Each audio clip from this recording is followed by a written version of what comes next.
Today's episode is brought to you by Positively Productive Systems, whose mission is to be the antidote to your stress and to provide compassionate productivity resources and coaching that help you heal and achieve. Be sure to check out both free and paid resources at positivelyproductive.com/resources. I think part of it about feeding your body well is respecting yourself. And if you start to really listen to your body and care for yourself, then you're going to want to give it the best of ingredients.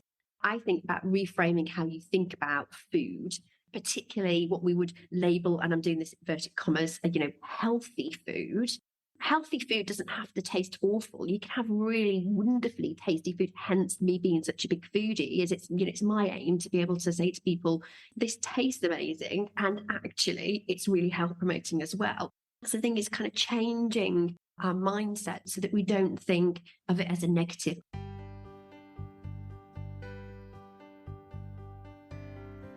You're listening to the Positively Living Podcast. I'm your host, Lisa Zaratny, founder of Positively Productive Systems and a coach certified in time and stress management, helping overwhelmed clients make space for what matters. Join me each episode as we explore ways to live a more proactive, productive life with topics and guests that speak to simplifying self-awareness, systems, and so much more. I understand overwhelm personally as a fellow multi-passionate entrepreneur, wife and mom to kids and cats, and former caregiver. I'm here to help you choose what's right for you so you can do less, live more, and breathe easier. Sound good? Let's get to it. Hi, welcome back to the Positively Living Podcast. I'm your host, Lisa, and like so many people I know, perhaps you're one of them, my relationship with food has been complicated.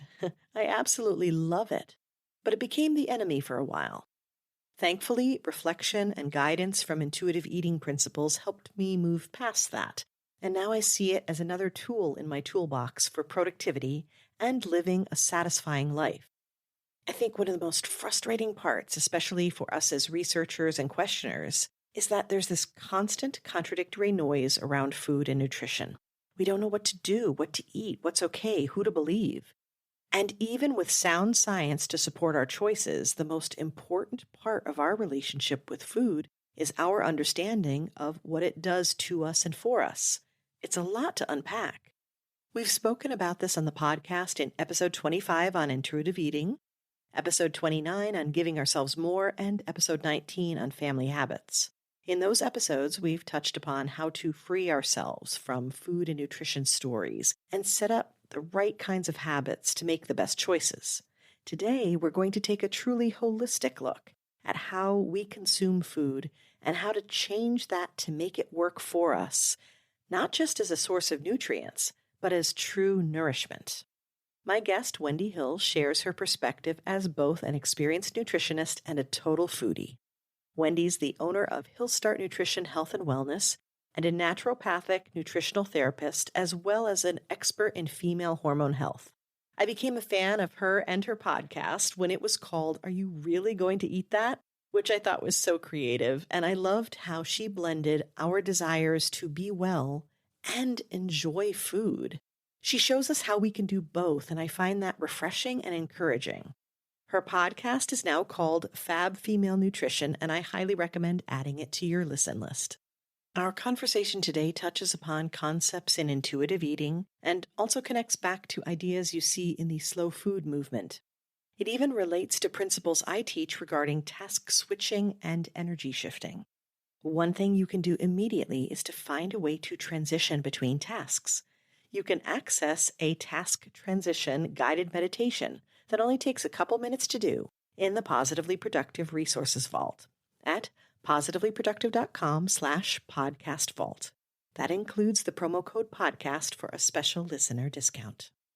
Wendy shares references to studies and science that remind me we must pay as much attention to how we eat as to what we eat.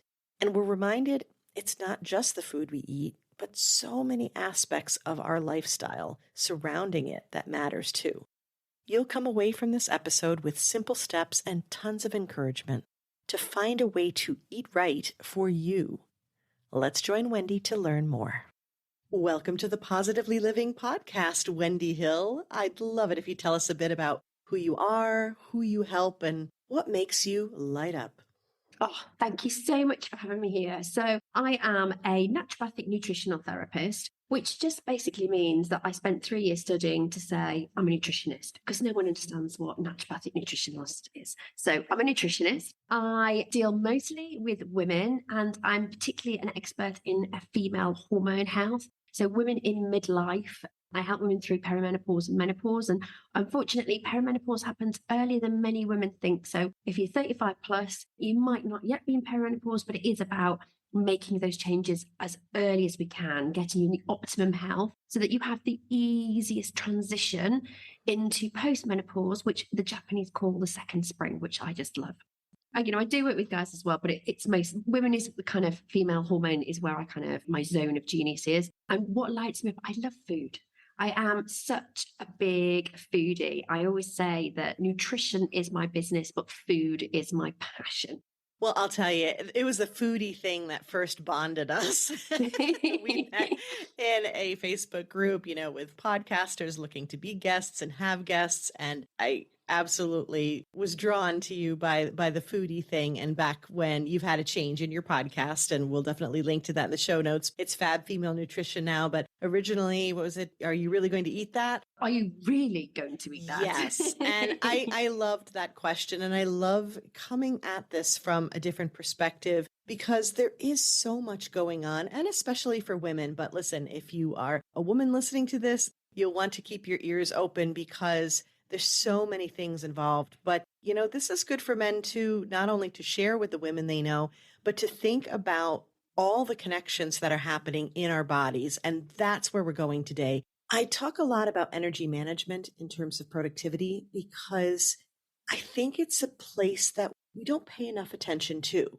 We want to talk about all these productivity techniques, but what about our bandwidth, what we can show up to do? I love that you are paying close attention to our overall health and wellness in a way that's simpler than we think. So could you start us off with really what's going on with nutrition and our energy and where they intersect? Great question. Oh, I could talk for about 3 hours about that. So I'll try and keep it brief. Basically, what we have to think about is think about nutrition, think about the food that you eat. And it's not just the food you eat, but let's take it on its simple terms. The food that you eat and what you drink, what you consume, are the raw ingredients to make energy, to make everything in your body. You eat food to get essential vitamins, minerals, and nutrients. And by essential, it means it is essential for life. And so when you're eating, you need to try and make sure that you get all of those essential vitamins, minerals, and nutrients that you need. Now, that sounds really complicated. How on earth do I know if I'm going to get enough B6 or omega-3? And so it becomes a bit scary, and people are like, oh, I don't know what to do with that. But if we eat real food, and if our emphasis is on eating really good quality, health-giving food, then we are most likely we're going to get those essential vitamins and minerals. My issue is when we start counting calories and eating lots of processed foods, which maybe have been stripped of those nutrients. They might have been artificially added back in, which I always think is a bit of a weird, isn't it? We changed the production of bread so that it was lovely, nice, white, soft bread. And then we realized it didn't have all the B12 and the iron and that it had before. So we fortified it artificially with vitamins. I mean, geez, let's just eat like the whole grain, shall we? Which has got it all in naturally. Nutrition and energy, I think you need to give your body the raw ingredients to be able to have that energy. There are lots of other things that come into it. And that's where kind of my training comes in, that we don't just look at food. So, you've got to think about energy management, about taking time out, about getting enough sleep, all these things that you talk about. But of course, it's everything. But ultimately, if you don't put the right fuel in, you wouldn't expect your Porsche to run on kitchen oil, would you? You put it in really good quality fuel to get the results that you want. And you only get one Porsche. You are one single car, and that is it. That's all you get. So you've got to look after it, haven't you? Yeah, absolutely. I mean, listen, even if I'm a Ford Escort over here, it's still not going to work on vegetable oil. So that's a really good point. So I like that, it's the raw ingredients, but there was a phrase that you used in there that it feels so positive and so encouraging. And I love finding those. And that's the idea of what you're consuming being life-giving. Yes, totally, totally. And I think part of it about feeding your body well is respecting yourself. And if you start to really listen to your body and care for yourself, then you're going to want to give it the best of ingredients. It's hard, isn't it? We've all been probably brought up in the same way. My mom didn't give me a quinoa salad as a treat. I wish she had, but she didn't. So we treat ourselves with biscuits with sweets, and then as an adult with probably alcohol. And then it becomes this kind of never ending where we go, oh, well, I want a treat. So therefore I'm going to have a glass of wine or whatever. Right. But actually, if we really want to treat our bodies, if we want to kind of give it something really health giving, we might want that lovely quinoa salad. I think about reframing how you think about food, and particularly what we would label, and I'm doing this inverted commas, healthy food. Healthy food doesn't have to taste awful. You can have really wonderfully tasty food. Hence, me being such a big foodie, is it's my aim to be able to say to people, this tastes amazing, and actually, it's really health promoting as well.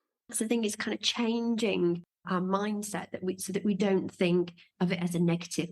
Right. And then that's like that obligation, that should, and that's so negative and so draining. The reframe there in terms of like really good food. And one of the things that helped me a long time ago was thinking, if I didn't have to shop for it and I didn't have to cook it, what would I absolutely love, right? What would I think is the tastiest thing ever? And it surprised me how many times it was something that really had healthy components to it.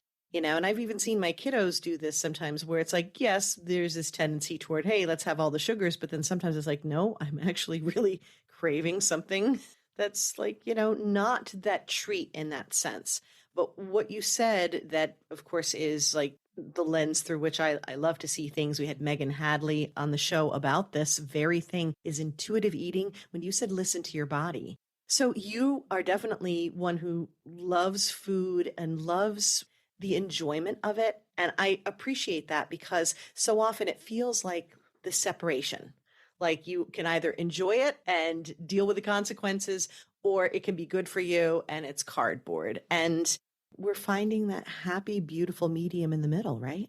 There's some really clever studies where they've given sort of clients the meal that's had the same constitute, so the same vitamins and mineral content, the same calories, and so on and so forth, and then given them maybe something that they enjoy.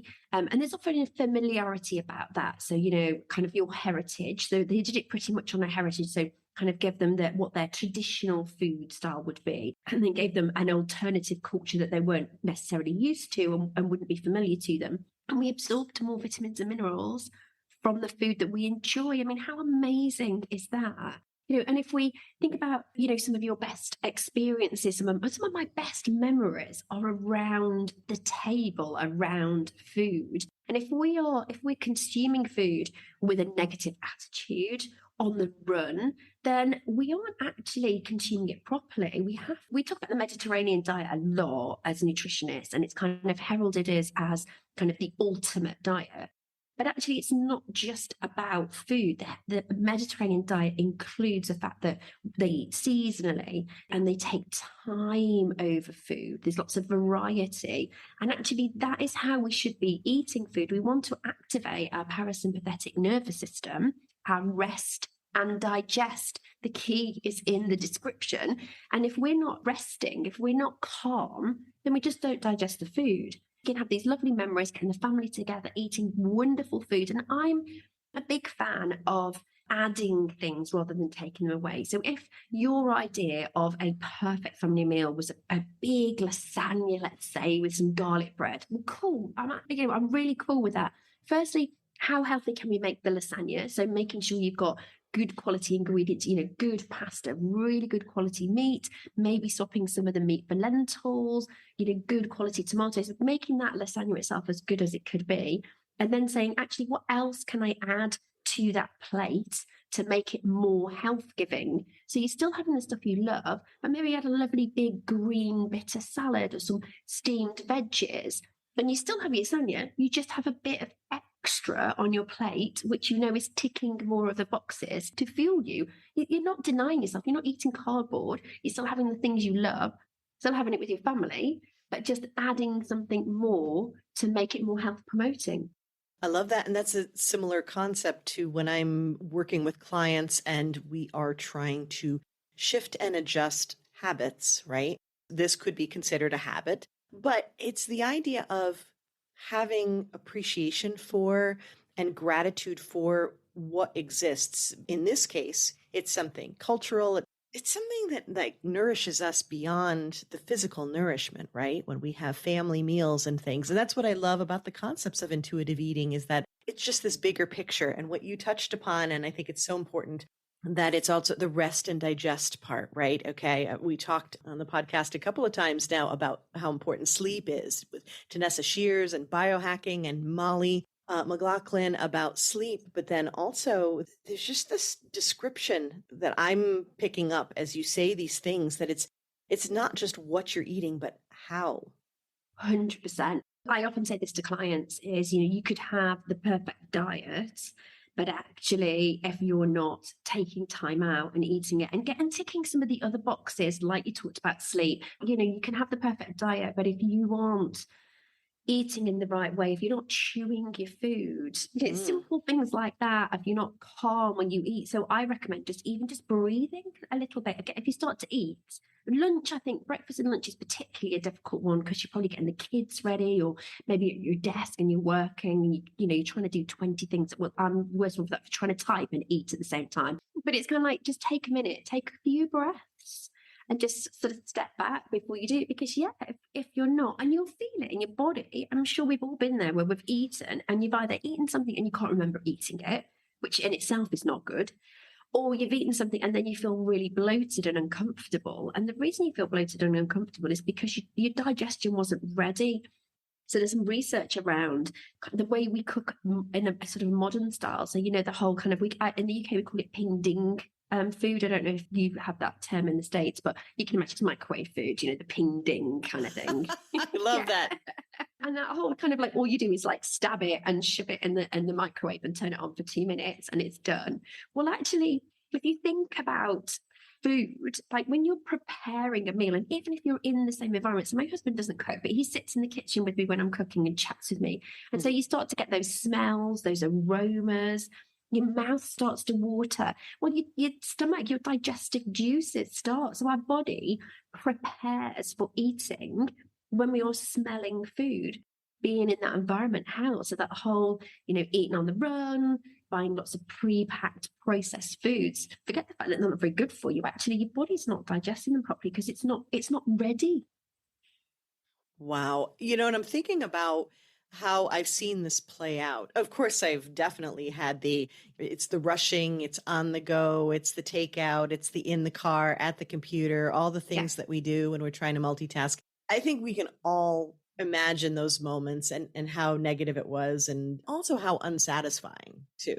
So I can feel that, but I'm also thinking of the other thing you described. And I do like to cook, especially if I can find the time for it. But there are some really cool ways that I've been able to get faster results, but in more of the slower way, like the Instant Pot, things like that. That's been really wonderful. That. But there are some things that I call, like when I say the 80-20, right, of something where you can get 80% of the way there. Well, let me tell you, if I cook anything, even it's like jarred tomato sauce, it's ready to go, but I saute up a little bit of onion and garlic and then pour it in, sort of the semi-homemade. The minute I saute that, people in the house are like, hey, what's going on? Like we all notice it. And that's that preparation of our bodies and our digestion that you're talking about. And yeah, it's so funny because people do flock to the kitchen when it's like, what's going on? What are we having for dinner? What's happening? Something's cooking. Exactly. And it's that anticipatory thing. And I hadn't thought about it in those terms as far as how we would digest. So I love that.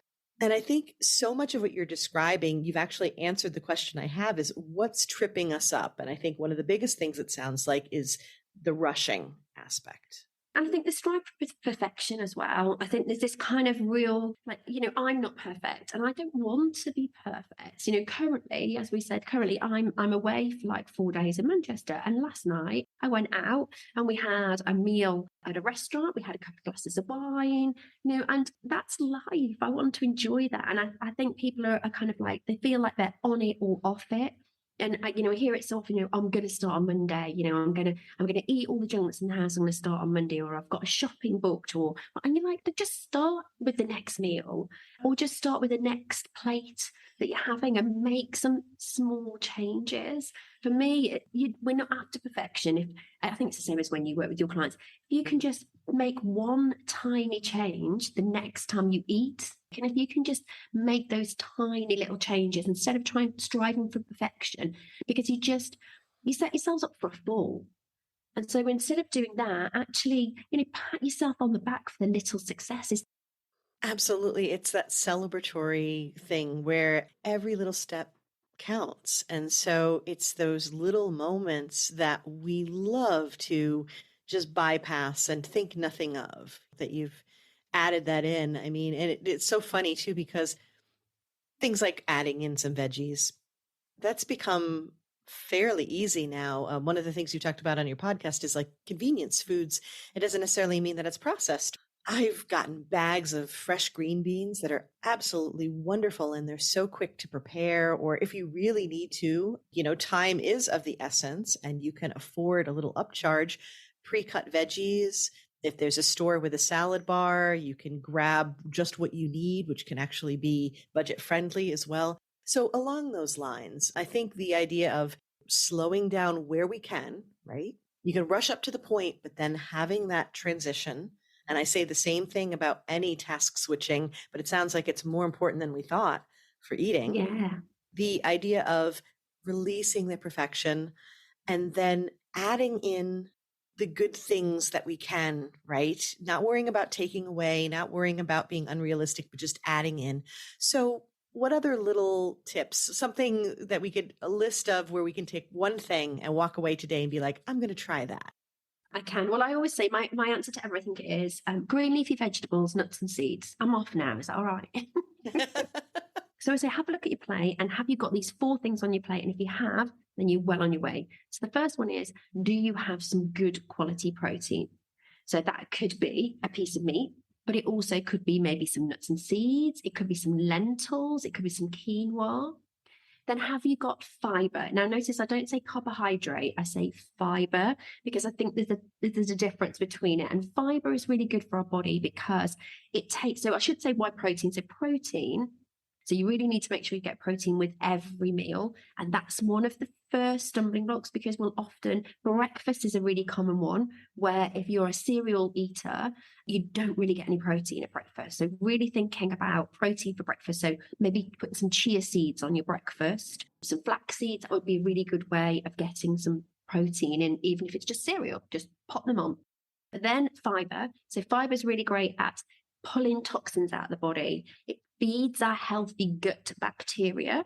So gut-brain connection, so much research over gut-brain connection for all sorts of things, anxiety, energy levels. So think fiber feeds the good guys. Mm-hmm. Sugar feeds the bad guys, by the way, just as a side note. Fiber for the good guys. So have you got some fiber? And again, that could be lentils again. So food doesn't just sit in one category. It can be multiple places. So have I got a good amount of fiber? Have I got some colour? So green leafy veggies, high in B vitamins. B vitamins are our energy vitamins. So green leafy veggies are always good.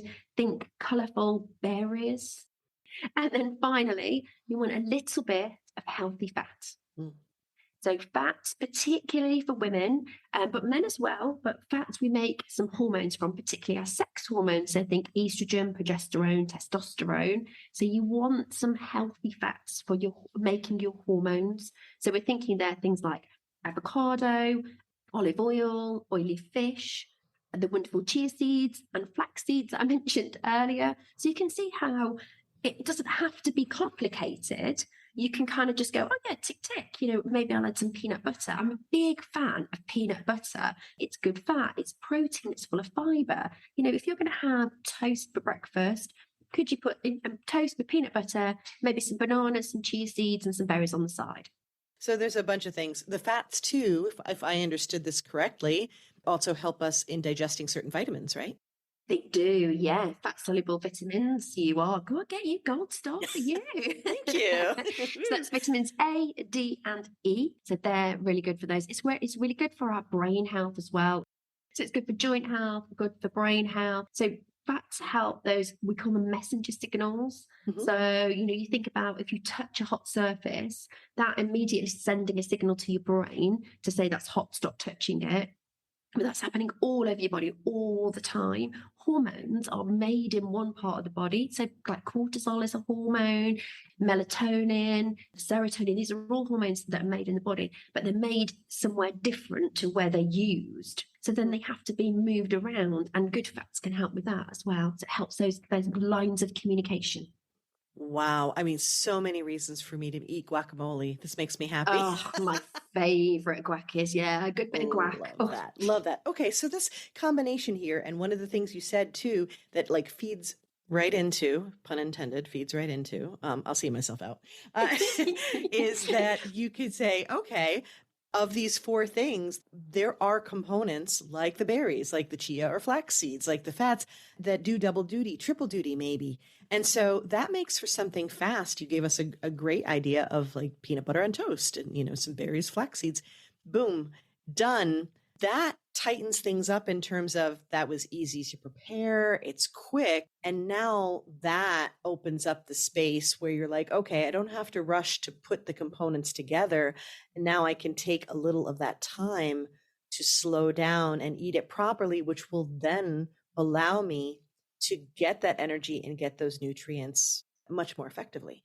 Exactly. It's simple, isn't it? When you say it like that, I'm not trying to be facetious. Once you kind of make it easier for yourself. Whereas if you kind of get up and you're going, well, I've got to make porridge and I've got to find all these ingredients, or I've got to make my own granola and I don't have the time. And, it's super easy, isn't it? Peanut butter on toast with some bananas and berries. It's doable for everybody, isn't it? And that's what I want people to realize, is that they don't have to make their life difficult. It doesn't have to be a chore. Good nutrition can fit into the foods that you're eating.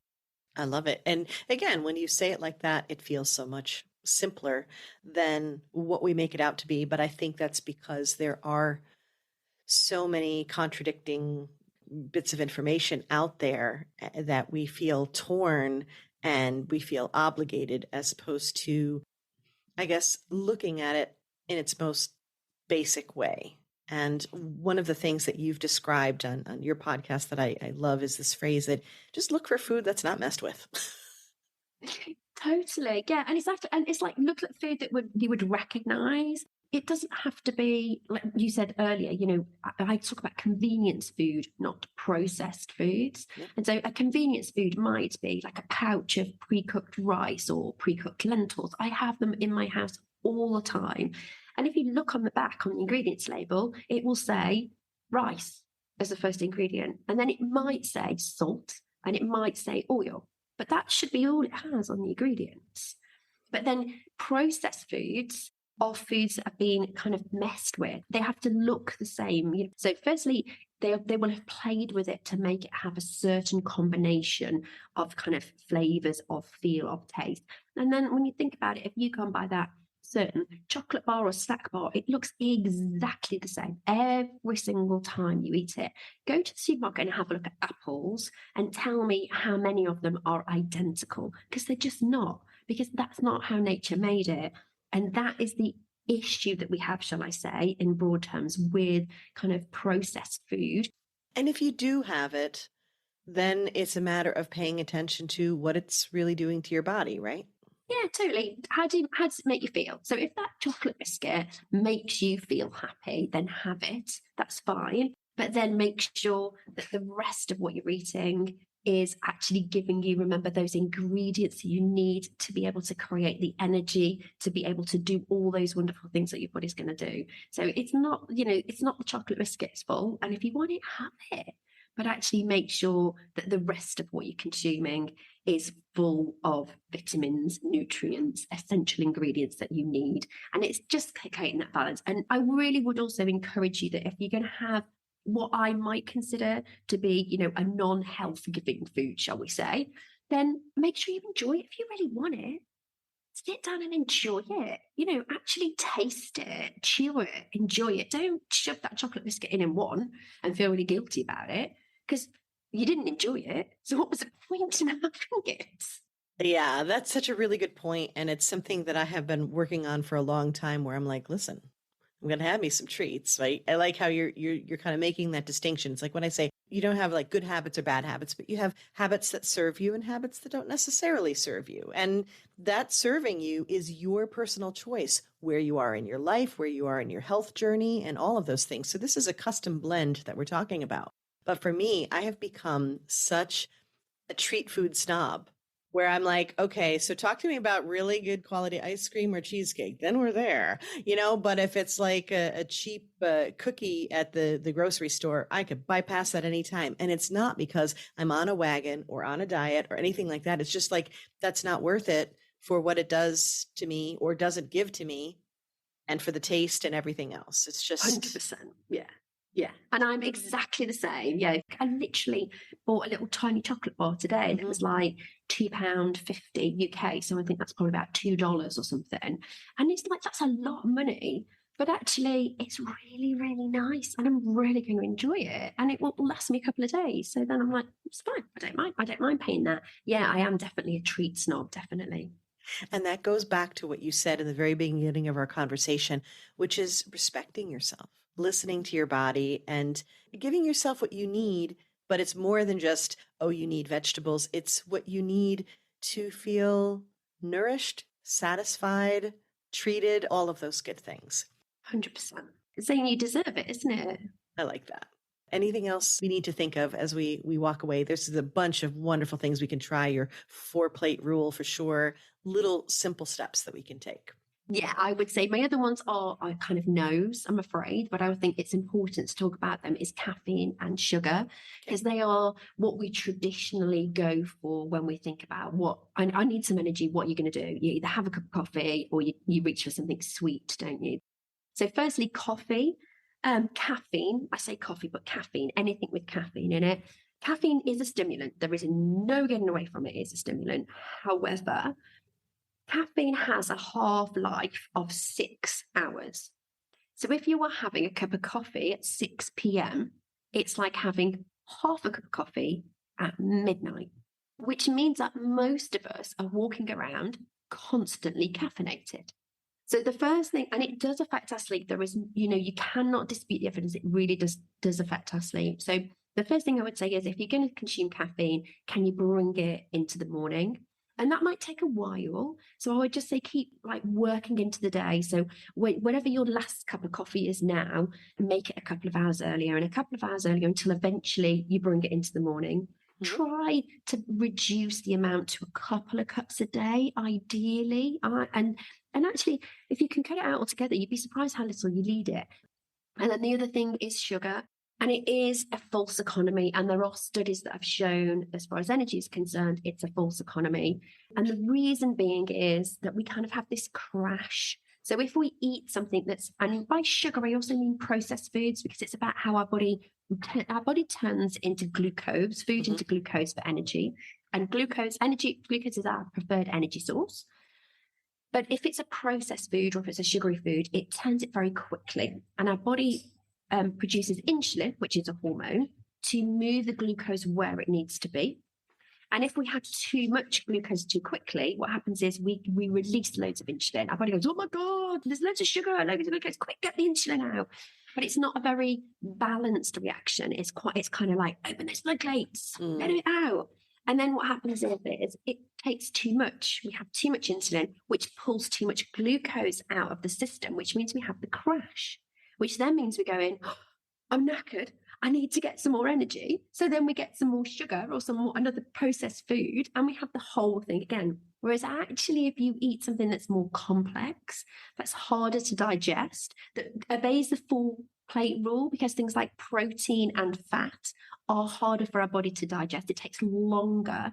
So that means that we have a gentle release of glucose, a gentle release of energy, and a gentle release of insulin.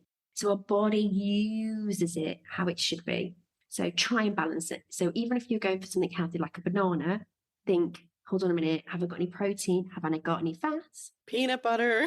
Yes. I love that combination too. I've definitely experienced that because I have had peanut butter and banana as a pre-workout snack. And it has been wonderful because it's given me the boost that I need before I'm working out, but not like in this weird, like, woo, we're on a roller coaster that you're talking about. So yeah, those are two important things. And even though everyone knows me as a coffee lover, and I am, one of the things that I do admit is that I have made adjustments over time. Am I going to stop the coffee? No, I'm not. And there's no reason to. But what you said is very important. And I'm making an informed decision. If I do have coffee a little bit later in the day for any reason, I do try to go decaf. So then I'm reducing the caffeine in that way. And then, having it because I love it and I enjoy it. And then adjusting it, it's a win-win. Yeah. I love coffee too. I really love the taste of coffee. And I actually drink decaf more than anything now. Not when I'm in Europe, because the Europeans do not get decaffeinated coffee at all. They look at you like you're a nutter. I think that is a wonderful place for us to wrap up. But before we get into our rapid wrap up, I'd love for you to tell us where we can find you online and get your support in all this. Thank you so much. So I have a podcast, and you were a fabulous guest. It's called Fab Female Nutrition. I also have, that's my bit of a moniker. So I have a free Facebook group as well. It's called the Fab Female Nutrition Club. So if anyone wants to understand more about hormones and particularly female health, come and reach out to me there. That's probably the best place. And I'm on Instagram with the same handle, Fab Female Nutrition. Great. I will have those links in the show notes. Thank you. Now, let's get into that rapid wrap up. And you're simply going to fill in the blanks for me. A song that lifts my spirits, makes me dance is? I had to speak to my husband and said, I will sound quite clever with this, but it's actually, he did a mix for me for my birthday. And he was like, which is your favorite one on that? So it's an artist called Duke Dumont, which you might not have heard of. And this track's called I Got You. And it samples Whitney Houston's My Love Is Your Love, I think is the track. So, but I'm a bit of a club, like when I was younger, we were a bit of clubbers. Me and my husband met clubbing. So it's definitely one of those kind of tracks. I love it. So that's the one, Duke Dumont, I Got You. Cool. Well, if it's on Spotify, it will go on the Positively Living Podcast Spotify playlist, Volume 3, and you can dance to it along with Wendy. Great. All right. How about a quote or a mantra that inspires me that I love to share? So it has to be, if food be thy medicine and medicine be thy food, by Hippocrates. Has to be for me, doesn't it? And I think we are finally starting to realise, 500 BC said that. But I think we're actually finally, even the modern sort of medical world, are finally realising that is the truth. Okay. And how about a resource, book, app, anything that has made my life better? So I travel a lot, and so Google Translate. Oh, it's amazing. Particularly the camera scanner thing. So you can read text with it. Best thing in the world. I love it. Okay. And last, but certainly not least, what are you grateful for today, Wendy? So I am grateful for being able to travel as much as I do. And like I said, I'm in Manchester this week. I was in Spain last week, and I was actually in Nashville the week before. So how lucky am I? Grateful for being able to travel again. That's amazing. Well, I am grateful for you, and I'm grateful that in all your travels, you were able to stop and chat with us. And I want to thank you, Wendy, for shining your light in this world and for sharing it with us today. Oh, well, thank you so much for having me. It's been such fun.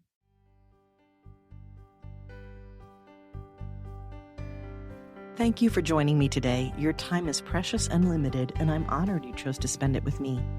If you have feedback, questions, or want to schedule a chat, head to positivelyproductive.com/connect. And if you are looking for any of the resources referenced on the podcast, from books to products to training and more, go to positivelyproductive.com/resources.